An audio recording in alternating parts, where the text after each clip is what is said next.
Quais fundos imobiliários, nesse momento, você mira? Recomenda? Eu enxergo nesse momento, para você ter mais tijolo do que papel. E eles tendem a andar bem esse ano também. A gente viu muitos fundos imobiliários subindo 20, 30% aí do valor da sua cota. Você acredita que ainda tem oportunidade?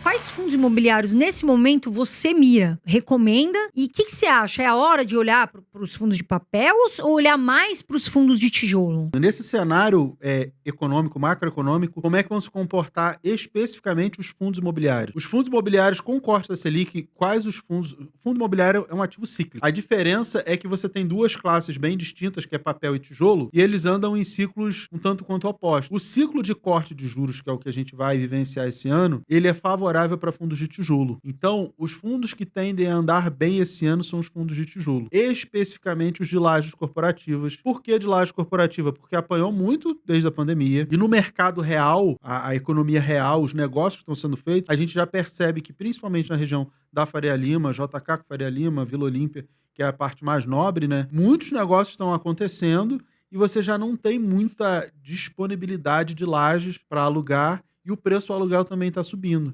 Isso ainda não está se refletindo nos contratos, nos aluguéis e principalmente na cota dos fundos imobiliários. Então a gente tem a economia real acontecendo, isso ainda não está refletindo da forma que deveria nas cotas dos fundos imobiliários. Por quê? Porque a Selic está alta. Você com a Selic de 15, o CDI pagando 14,9, você tira aí 15% de R, 20% de R, você ainda tem uma taxa bacana. Se você termina o ano com a Selic de 12,5, você vai ter aí um ganho líquido pouco maior do que 10% se você considerar um IR de 15. E aí você vai olhar e falar, pô, mas se o fundo imobiliário me pagar 1% ao mês, eu vou ter 12% líquido ao ano. É muito melhor. Isso vai impulsionar a busca e a procura por cotas de fundos imobiliários, especificamente de tijolo, mas pensando em lajes corporativas, não significa que logístico, shoppings e esses outros não vão andar bem. Shopping, por exemplo, tende a andar bem também, porque você, quando corta os juros, você tem um estímulo econômico ao consumo, circulação de gente em shopping. Aí você me perguntou dos fundos de papel. Normalmente, quando a gente tem queda desses indicadores de renda fixa CDI e indicadores de inflação IPCA, os fundos de papel, eles acabam andando de lado.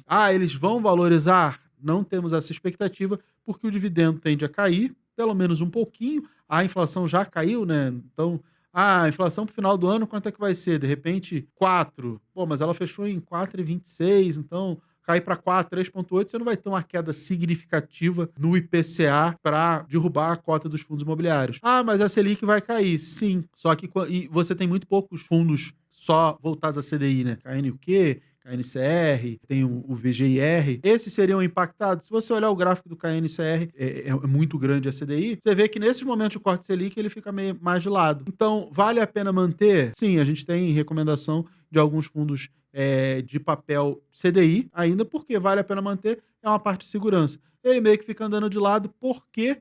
Porque se a renda fixa está pagando menos, as pessoas acabam procurando.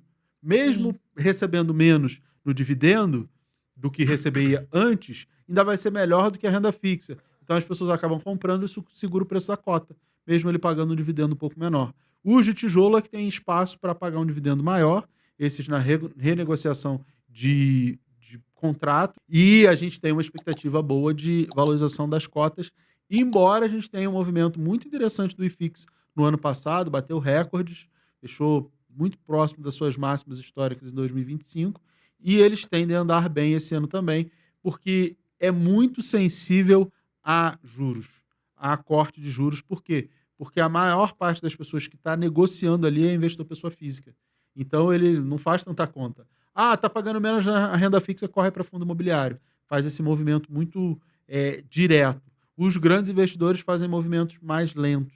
Sim. Os fundos, os investidores estrangeiros, eles fazem movimentos mais lentos. Mas de fundo de papel, por exemplo, agora, quais são os fundos que você recomenda, que você acha que são importantes, que de se olhar? Assim, não tem fundos, caramba, vai andar bem pra caramba. A gente não tem expectativa de valorização. Eu acho que os de CDI vão continuar, por exemplo, como eu falei, o KNCR, VGIR, que são fundos que eu gosto de CDI, eu acho que eles vão continuar ok. Hoje, vale a pena ter na carteira fundos de papel? Vale, mas é um momento que, como a gente tem corte Selic, é um momento que eu teria 30%, 40% de uma carteira só de fundos imobiliários, eu teria em papel e 60%, 70% eu teria em tijolo. Por quê? Porque é o momento do ciclo. Eu sempre fiz isso, eu sempre peguei minha carteira, fui mais para um lado, mais para o outro. Significa que eu saio vendendo meus fundos imobiliários? Muito difícil. Os aportes é que acabam direcionando um pouco da carteira, vendendo uma coisa ou outra pontualmente, faz parte, mas aí eu vou construindo, e não de uma vez, não em um mês, mas ao longo dos meses, remodelando um pouco o percentual da carteira. Eu enxergo nesse momento para você ter mais tijolo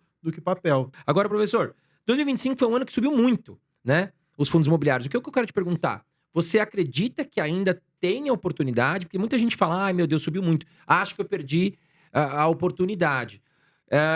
E assim, vamos falar de setores separados. Você mencionou aqui que de Lajes tem muita oportunidade ainda porque eles ficaram para trás, né? Mas, por exemplo, logística, a gente vê que os fundos, eles não chegaram a cair muito, mas agora também tiveram boa valorização.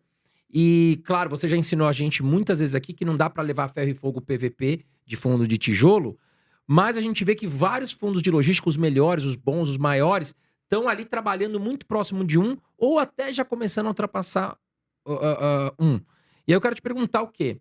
Existem boas oportunidades fora Lajes ou você acha que já está tudo chegando num preço justo ali? Os outros, tirando Lajes, que a Lajes é o setor que apanhou pra caramba, os outros andaram bem, shopping, logístico, que são os principais, né? Renda urbana também é interessante, o TRXF tem feito movimentos bem interessantes, ele está na nossa carteira recomendada. Inclusive, quando ele caiu, teve um rebalanceamento do índice internacional, eu fiz live, eu mostrei pro pessoal, falei, putz, não faz o menor sentido, ele vai voltar, e só nesse movimento acho que deu uns 10% para quem conseguiu pegar. De uma maneira geral, todo ativo que tem qualidade e que não cai muito no momento ruim, ele também não tem expectativa de subir muito, porque ele não tem tanto o que recuperar. E os bons fundos, por exemplo, uma LZR, um HGLG, que está passando pelo movimento aí Pátria, absorvendo outros fundos, você olha e, historicamente, eles não caem tanto. São fundos... tudo bem que o LZR ele é mais híbrido, né? Mas você tem o BTLG, que é um excelente fundo também. Você tem fundos de muita qualidade. Eles não caem tanto quanto tem algum problema. Então, eu não espero que vá valorizar pra caramba no mercado de alta, porque ele já está num preço ok.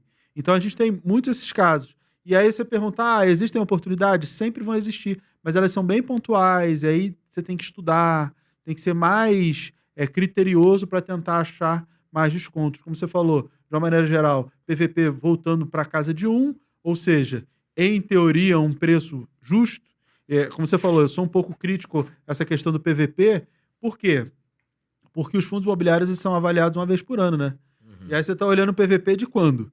Desse mês ou do ano passado? Exato. E aí pode estar completamente fora da realidade. Esse cuidado. Normalmente a avaliação é feita no final do ano, né? Novembro, dezembro, outubro.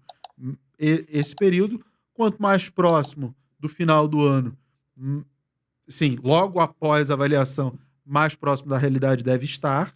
Então, eu acho que vale a pena ter esse cuidado. Como a gente está começo de ano, começo de 2026, eu acredito que a maioria dos fundos esteja com valor atualizado, então a gente até pode considerar esse PVP perto de 1 aí como bem próximo do preço justo. Claro que quando a gente faz a valuation de fundos de tijolo, a gente está considerando aquilo que eu falei antes, de trazer os fluxos a valor presente. Certo. Bota a taxa de desconto, tudo isso traz valor presente para fazer valuation. Então o PVP nem seria grande referência.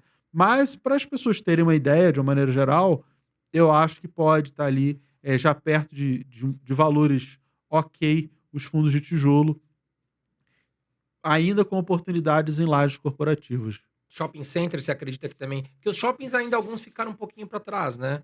Um PMLL, mas alguns também, XPML já tá ali próximo. A gente tem recomendação no HGBS, por exemplo. Que também tá próximo. Que é um fundo que eu gosto, mas é aquilo que você falou. Já se valorizou muito. Já valorizou, isso já é recomendação ao longo do ano passado. Esse mês a gente não fez mudanças na carteira de fundos imobiliários, a gente está olhando de forma mais pontual. Só que é aquilo que eu falei, corte de Selic traz gente para shopping, aumenta a circulação, só que a gente está com o desemprego na mínima. Então a gente não tem, a Selic está alta para reduzir consumo, o consumo ainda está forte. Então a gente não tem assim, um consumo arrasado, corte Selic vai trazer mais gente. Não, você vai nos shoppings aqui em São Paulo, eles estão sempre muito movimentados. Então não tem assim, vai bombar, já andou bem. A gente deve ter valorização nem tanto por conta de aumento dos aluguéis, mas por conta da precificação da cota comparando com a renda fixa. O pessoal vai começar a olhar, a renda fixa está pagando menos? O fundo imobiliário vai pagar mais. Mais por isso, mas não por questões macroeconômicas de, cortei a Selic, provoquei mais circulação, melhorou o aluguel, não por isso. Porque isso já foi precificado agora. Não é nem que isso foi precificado, é porque isso não aconteceu da queda do consumo. A gente teve um problema grande na pandemia, mas depois disso o mercado foi se recuperando. Tá muito forte, né? Entendeu? O emprego tá forte, a circulação ela ainda tá muito forte. Por isso o Selic de 15. Isso aí não tem um impacto tão relevante. Agora, a reprecificação por conta da comparação com a renda fixa, isso sim tem potencial de trazer a cota dos fundos de tijolo para cima, subir mais. Então a gente tem perspectiva de alta desses fundos? Tem perspectiva, mas por conta do corte da Selic, na comparação com o dividendo isento e com a cota do fundo imobiliário.